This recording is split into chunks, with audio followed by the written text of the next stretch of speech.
Hey YouTubers, I wanted to make the video that I kind of mentioned yesterday. I worked on it a little bit last night and I never could make a recording or record a video that I was comfortable with. My wife says, you don't have to be so honest. Don't share everything in your life. Basically, here's what's going on. When I started my YouTube channel, it was purely just as a hobby, be able to share some of the stuff I work on, the engines I build, cars we're putting together, my friends are building, whatever. And when you first start your channel, provided you're not solely in the YouTube business trying to make a living, because I was not, it was just a hobby. And I posted up a few videos just to kind of show my friends. And of course, everybody's like, you have a YouTube channel? I'm like, oh yeah, I put up some videos here and there. And at first, when you start getting some views, maybe you get some subscribers, and when you get your first 50, let alone when you hit that 100 subscriber mark, you truly feel like, wow, I can't believe that there's 100 people in the world that actually want to watch these videos. And then it kind of gives you motivation to post up more videos and to find different topics that you could make a video on, post it up, kind of share your experience, your knowledge, techniques, whatever. And it's to me, it was really gratifying. I mean, just making a few videos, putting them up, showing what I can do and what I've learned over the years. Of course, that doesn't keep people from critiquing you, because they've read a book or they know somebody who knows somebody who one time did this and you're doing it wrong. But that's fine. You do what you do, I do what I do, and that'll be fine. But get to the reason of the video. I started out basically saying that I would never put ads on any of my videos because I don't want to irritate people. I don't want to lose potential viewers because I have videos.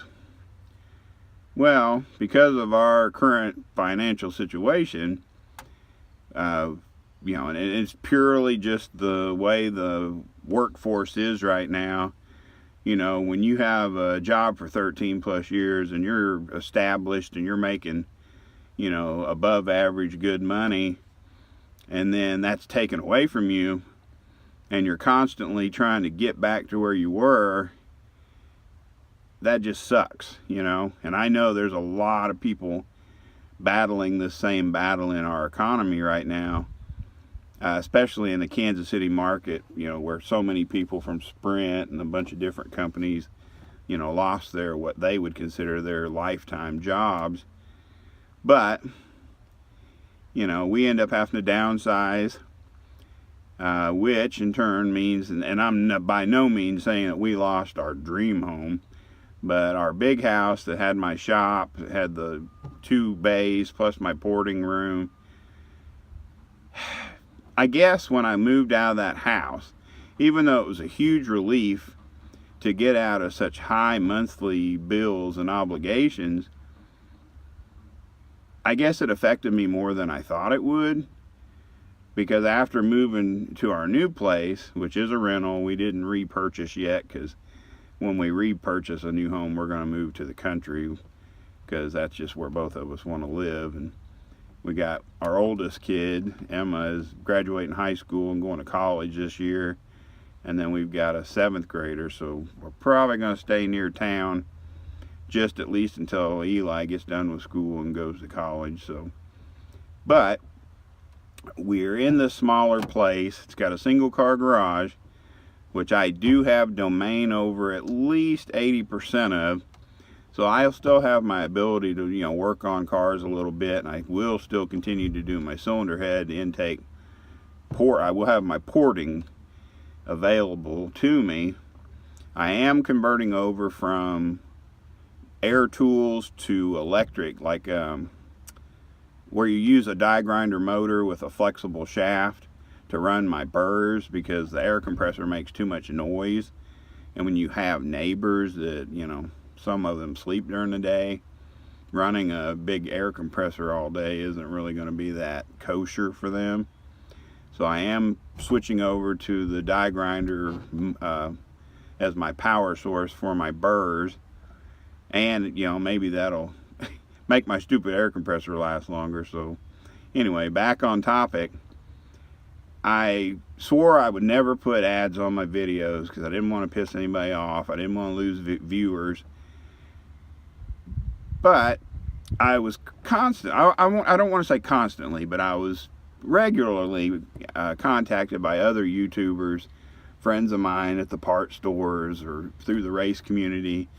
And they're like, why don't you have ads on your channel? And I'm like, oh, I don't want to do that because, you know, I don't want to irritate people. I don't want to, you know, do that. And of course, everybody says, oh no, you know, if you can make a couple of dollars off of it, you should do that. And I'm like, oh, I said, I don't get enough views to even warrant, you know, doing that. I'm not worried about it.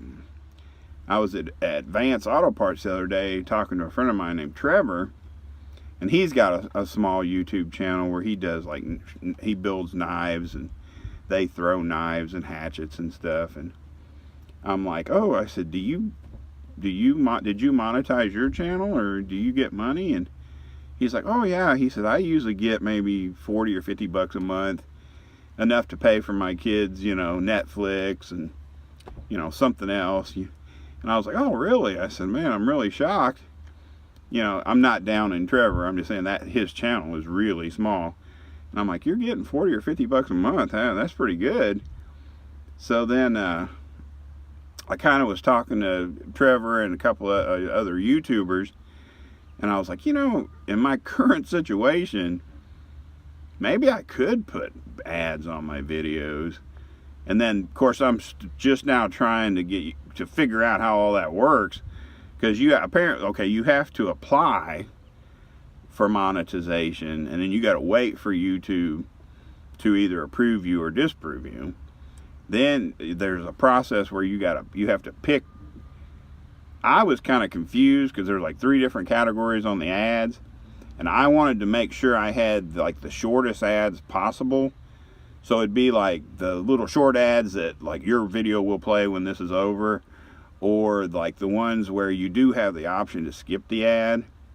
I wanted to start with those, and I absolutely don't want no super long goofy ads on there, you know, but you don't really get to choose what companies, or I haven't figured out how to choose. Like, I would like to have car related ads, you know, maybe Home Depot, Menards, like stuff that we could use or that we could benefit from.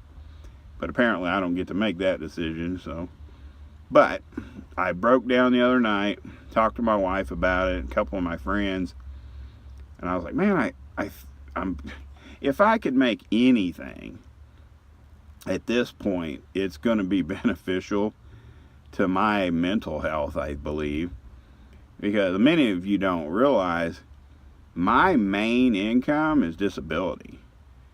I was in a bad accident back in '94 that put me on 100% disability because of damage to my carotid artery, my brachial plexus nerve center, and a bunch of other crap that went down. And I worked my way back to the workforce and ended up getting in a car wreck, which put me in a situation where I couldn't do what I was doing before. I had, you know, taken advantage of my time off after my, you know, part of my accident recovery. I got a bachelor's degree. It absolutely, I hate to say this just because there could be younger viewers of my channel. The time and money I spent on my stupid bachelor's degree didn't help me. I mean, I was 40 years old, graduating with my bachelor's of business administration, and it didn't help me get a job at all. I put in so many applications, went on so many interviews, and I don't know if it's because I'm disabled or because I'm so old. The people absolutely just didn't give two craps whether I had a degree or not, and then I never did get a job. So I ended up getting in that stupid car wreck. So I went in front of the federal judge, and he's like, okay, why aren't you on disability? I said, because I don't want to be on disability. I just can't get a job because, and these are my, health problems. And he's like, well, you should be on disability. And I said, well, I don't want to be on disability. I would like to get a job, but apparently no one wants to hire me. So he put me back on disability, which absolutely saved us, because we had no idea that my wife was going to have to change employment after 13 plus years. And we end up downsizing.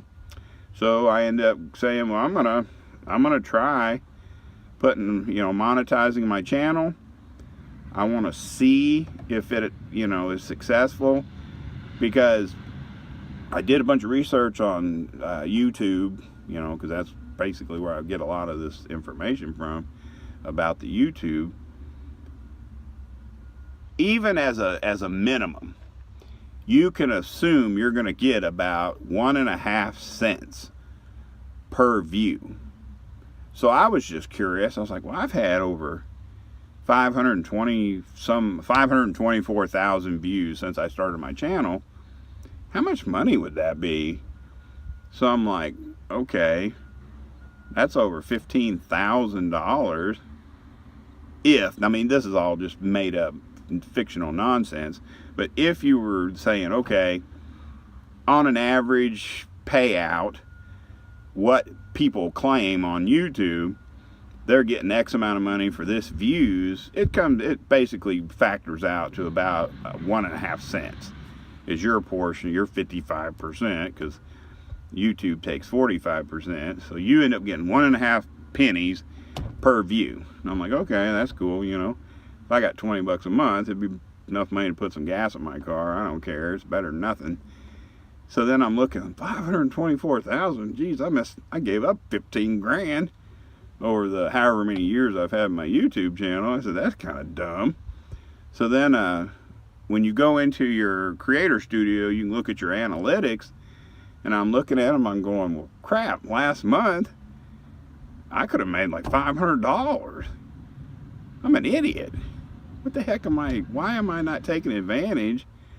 Why am I sitting around here collecting change to buy, hot rod parts, or to go get a new air hose and fittings for my compressor, waiting for the Harbor Freight coupons to find out what I can afford to buy? Why don't you just monetize your channel and see if you can help yourself? So basically that's where I'm at. I want everybody to know that it was never my intention to make it a business. But life, and I've said this before in videos, life's kicking me in the balls right now. I'm trying not to give up. And I want to try to do everything I can to help myself. So, going forward, I'm going to have monetization. And I'm going to try to keep an eye on these video ads, and make sure that we're not absolutely, killing everybody with these stupid ads. But I would really like people to try to share some of my videos.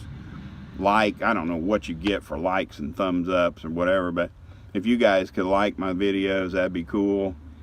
Try to share them with your friends. I don't know how you get more views. I'm not an expert, but I'd like to try to make a run at this, and I'll try. Here's what's going to be required. I'm going to have to start putting up more videos.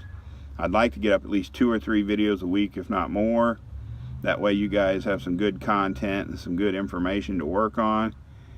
Fingers crossed I can find pertinent information as I work through this process, and get this transition going to see if it's even successful.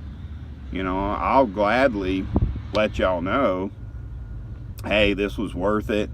If you have a YouTube channel, even if you're only going to make a couple bucks, hey, it's worth it. Or hey, this happened, this is bad, don't do that. I'll be 100% honest with you guys, whether I'm happy or sad about doing the monetization.